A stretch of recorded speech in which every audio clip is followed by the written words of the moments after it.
வணக்கம். Trading today zone Ravichandran. சிக் இண்ட் அதாவது சிக்னெட் இண்டஸ்ட்ரீஸ் அப்படிங்கிற ஒரு அற்புதமான கம்பெனியை தான் நம்ம பார்க்க இருக்கிறோம்.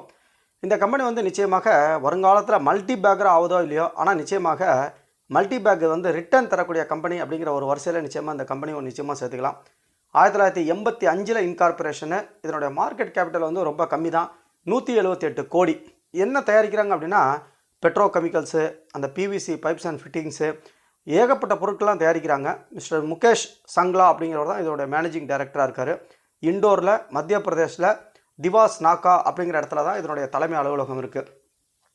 இவங்க என்னென்ன ப்ராடக்ட் தயாரிக்கிறாங்க அப்படின்னு சொல்லிட்டு பார்த்தோம் அப்படின்னா, அந்த வரிசையை பார்த்தோம் அப்படின்னா இந்த மாதிரி வந்து மைக்ரோ இரிகேஷன் சிஸ்டம், விவசாயத்திற்கு தேவையான அந்த கருவிகள்லாம் தயாரிக்கிறாங்க. PVC and UPVC pipes and fittings தயாரிக்கிறாங்க. சின்ன பைப்பு கிட்டத்தட்ட அந்த 20 mm பைப்பில் இருந்து கிட்டத்தட்ட 1 ton சொல்லக்கூடிய 4 இன்ச்சு பைப்பு 5 இன்ச்சு பைப்பு வரைக்கும் தயாரிக்கிறாங்க.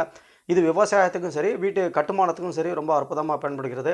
அடுத்ததாக இந்த கருப்பு கலரில் வரக்கூடிய ஹோஸ் வந்து HDPE கருப்பு ஹோஸ் அப்படிம்பாங்க, அது தயாரிக்கிறாங்க. அது சம்மந்தப்பட்ட அந்த கேபிள் டக்டெல்லாம் தயாரிக்கிறாங்க.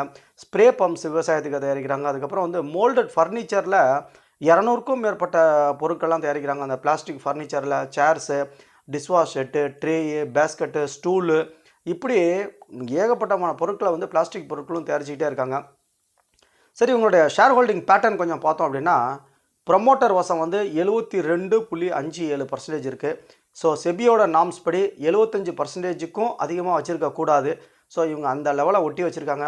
ஸோ ப்ரமோட்டர் கைகளில் எந்த அளவுக்கு வந்து ஷேர்ஸ் அதிகமாக இருக்கோ அந்த கம்பெனிகள் ஓரளவுக்கு வந்து தரமான கம்பெனிகள் நிச்சயமாக செய்யலாம், நம்பலாம். ஏன்னா அவங்க கம்பெனியில் அவங்களுடைய ஷேர்ஸ் அதிகமாக இருக்குது. அப்போ தான் வந்து அவங்களுக்கு அந்த கம்பெனி மேலே நம்பிக்கை இருக்குது அப்படின்னு அர்த்தம். FII 0% தான், DIT 0% தான், HNI அண்ட் பப்ளிக்கிட்ட வந்து 27.43% இருக்குது.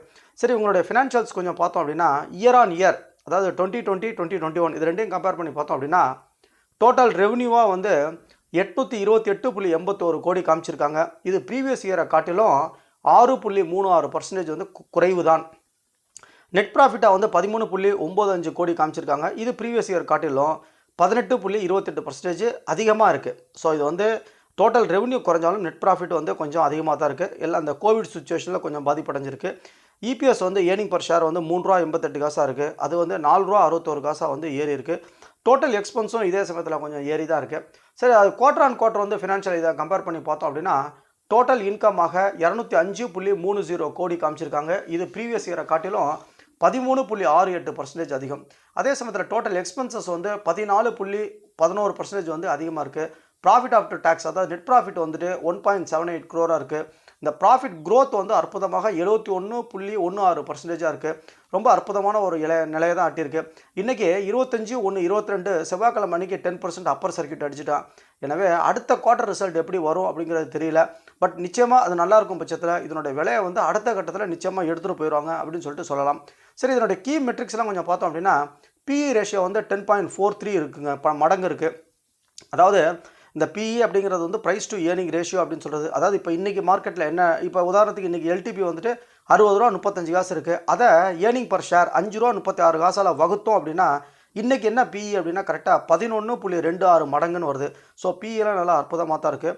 52 வீக்ஸ் ஐ வந்துட்டு ₹64.35, லோ வந்து ₹26.25. பீட்டா வந்து 3.42 அப்படின்னு சொல்லிட்டு ரொம்ப அதிகமான பீட்டாலாம் தான் இருக்குது, 3 மாதம் பீட்டா.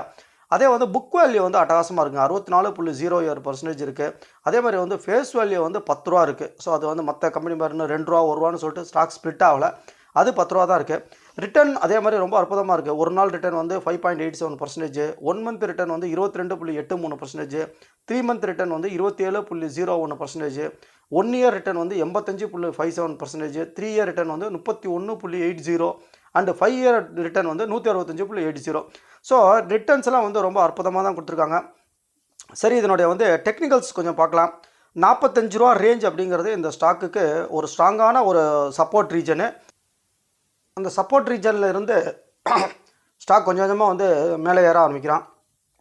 இப்போ கூட சரி, அந்த சப்போர்ட் ₹45 ரேஞ்சிலேருந்து மேலே ஏறி வந்தவன் தான் இப்போ கிட்டத்தட்ட ₹60.35 வரைக்கும் வந்துட்டான். இன்றைக்கி ஒரு நாளைக்கு மட்டும், நேற்றுக்கு மார்க்கெட் வந்து 470 பாயிண்ட் சரிஞ்சப்போ கூட ஸ்டாக் வந்து ஏறாமையே இருந்தான். ஸோ அப்போயே எனக்கு ஒரு சந்தேகம். அதுக்கு தகுந்த மாதிரி இன்றைக்கி வந்து அற்புதமாக 9.93% அற்புதமாக ஏறி இன்றைக்கி கிட்டத்தட்ட ₹60 ரேஞ்சுக்கு வந்துட்டான். ஸ்டாக் வந்து இன்னும் கொஞ்சம் நாளைக்கு வந்து கன்சாலிடேஷனும் ஆகலாம். ஆகிட்டு அதன் பிறகு வந்து நிச்சயமாக இன்னொரு ஏற்றத்தை கொடுக்கறதுக்கும் நல்ல வாய்ப்பு இருக்குது. ஏன்னா 52 வீக்ஸ் ஆகி வந்துட்டு 64 ரூபா 35 காசு வரைக்கும் போயிட்டு அதுக்கு பிறகு வந்துட்டு லோ வந்து 26 ரூபா 25 காசு காமிச்சிருக்காங்க. அதனால் குவார்ட்டர் ரிசல்ட் வந்ததுக்கு பிறகு ஸ்டாக் வந்து அடுத்த கட்ட நிலைமைக்கு போகலாம். எப்படியா இருந்தாலும் சரி, இது வந்து உங்களுடைய ஃபண்டமெண்டல்ஸ் கொஞ்சம் வந்து நல்லா ஸ்ட்ராங்காக இருக்குது, ஃபேஸ் வேல்யூ நல்லா அற்புதமாக இருக்குது, ப்ரொமோட்டர் ஹோல்டிங் வந்து அற்புதமாக இருக்குது, ஏகப்பட்ட ப்ராடக்ட் ரேஞ்செலாம் உங்கள் கையில் இருக்குது. அதன் அடிப்படையில் நிச்சயமாக மல்டிபேக்கர் ரிட்டர்ன் தரத்துக்கு வாய்ப்பு இருக்குது. நம்ம இந்த டிப் வர்றப்போ இந்த ஸ்டாக்லேருந்து நிச்சயமாக கொஞ்சம் வாங்கி வைக்கலாம். ஏன்னா ஃப்ரெண்ட்ஸ், நீங்களும் இந்த ஸ்டாக்கை நல்லா அனலைஸ் பண்ணி அதுக்கு பிறகு வாங்கலாம். இந்த கம்பெனியை நீங்களும் வந்து நல்லா அனலைஸ் பண்ணி பாருங்கள். அதே சமயத்தில் மார்க்கெட் வந்து இதே மாதிரி இன்றைக்கி இப்போ நேற்று விழுந்த மாதிரி இன்னும் திடீர்னு ஒரு 400 பாயிண்ட் 500 பாயிண்ட் விழுகிறப்ப நிச்சயமாக இந்த கம்பெனி இறங்கினாலும் சரி, இறங்காமல் இருந்தாலும் சரி, சிப்பு மெத்தடில் இந்த கம்பெனியில் கொஞ்சம் கொஞ்சமாக நம்ம இன்வெஸ்ட்மெண்ட் பண்ணி வைக்கலாம். நிச்சயமாக ஒரு 6 மாதம் 1 வருட காலம் விட்டோம் அப்படின்னா ஏகப்பட்ட டபுள் மடங்கு ஆகிறதுக்கு நிச்சயமாக வாய்ப்பு உண்டு. நீங்களும் நல்லா ஸ்டடி பண்ணுங்கள்.